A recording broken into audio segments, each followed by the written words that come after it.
guys, welcome back to the homestead. Today I want to take a little time to talk to you about winter. Winter is coming. Good old trusty Farmer's Almanac has spoken for the winter of 2022, and they used the word brutal. Fantastic. Now, as a 36, well, I guess, yeah, 36, that's 36 year born and raised Floridian that has transplanted to beautiful upstate New York. The word brutal and winter is not something I've ever heard in my entire life. So we are busy as bees and we are prepping for winter in general, period, like we should be doing anyway. But I wanted to talk a little bit about some extra steps, some things. Oh, hummingbird. Some extra steps and some things that maybe you can do to get your home and your family in order for the brutal upcoming winter. Now, they are calling, as they called it, two separate zones, two separate winters. So the Northeast is going to have, I guess the whole east side in general is going to have a colder than normal, lots of snow, all the way down south. It's going to be cooler than normal. And the west side is going to have almost a warmer than normal winter. I don't even know what that means in terms of other things, but it's not good. And we never hear things like, oh, it's going to be a normal winter this year.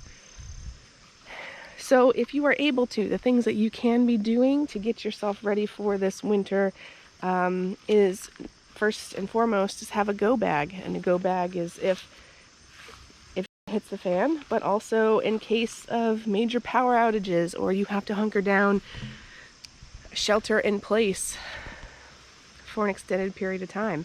I'm not talking about a 10-minute power outage. I'm talking days, weeks.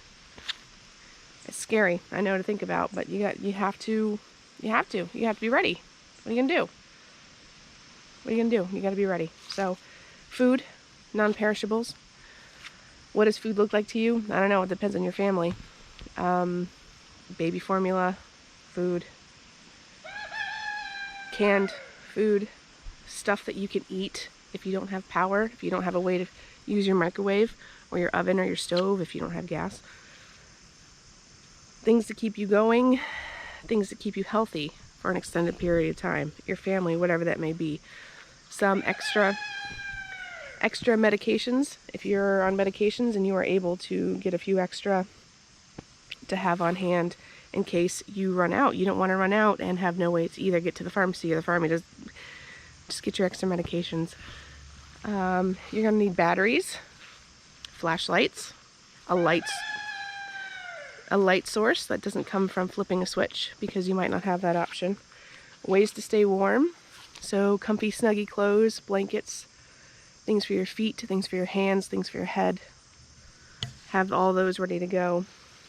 However you heat your house, make sure that's stocked and ready to go, whether that's gas or electric, if you have electricity, or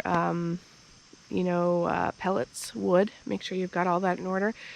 And it's best to get all that stuff done now, if you're able to, because of the supply chain issues that we've been having in the country.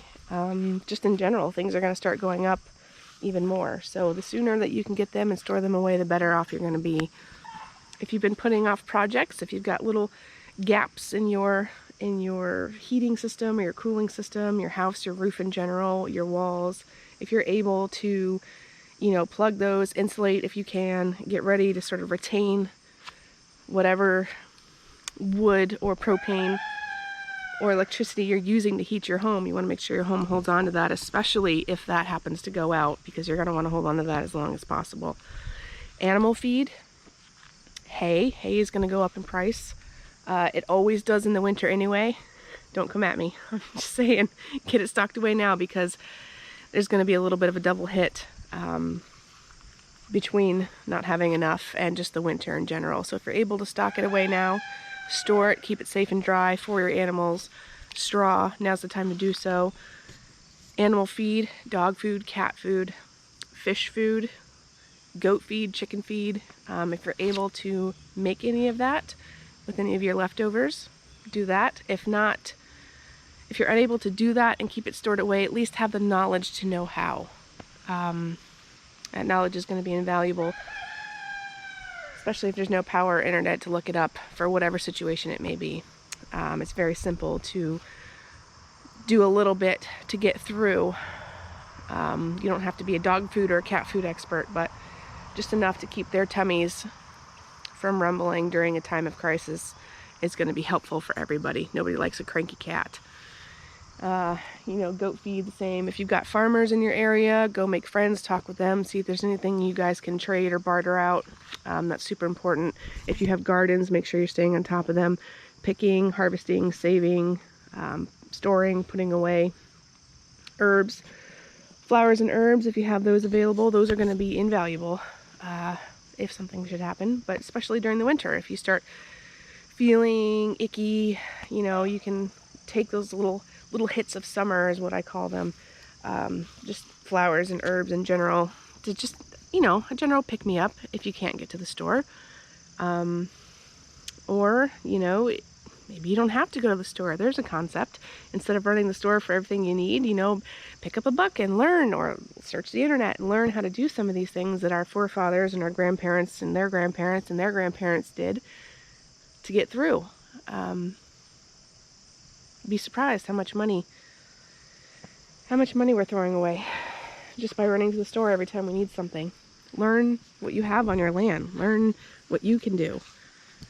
There's so much more that we could all be doing to take a little bit of pressure off the already taxed system. But just winter in general, it's gonna be tough. And I want to see you succeed. I want to see you fat and happy and warm. So little steps now, as we're getting into it. We're in September now, rolling right along. As I've been standing here, the sun's gone away, the temperature's dropped about 10 degrees. But just be ready, you know. Make sure your equipment's ready to go. Make sure your snow blowers and your plows and all that are ready to go. Make some friends with an elderly neighbor who maybe can't get out and plow anymore. You know, just lots of things that we can do as a community just to make this winter a little bit easier. Yeah, in any case, I hope you're happy, I hope you're well, and we'll see you in the next video.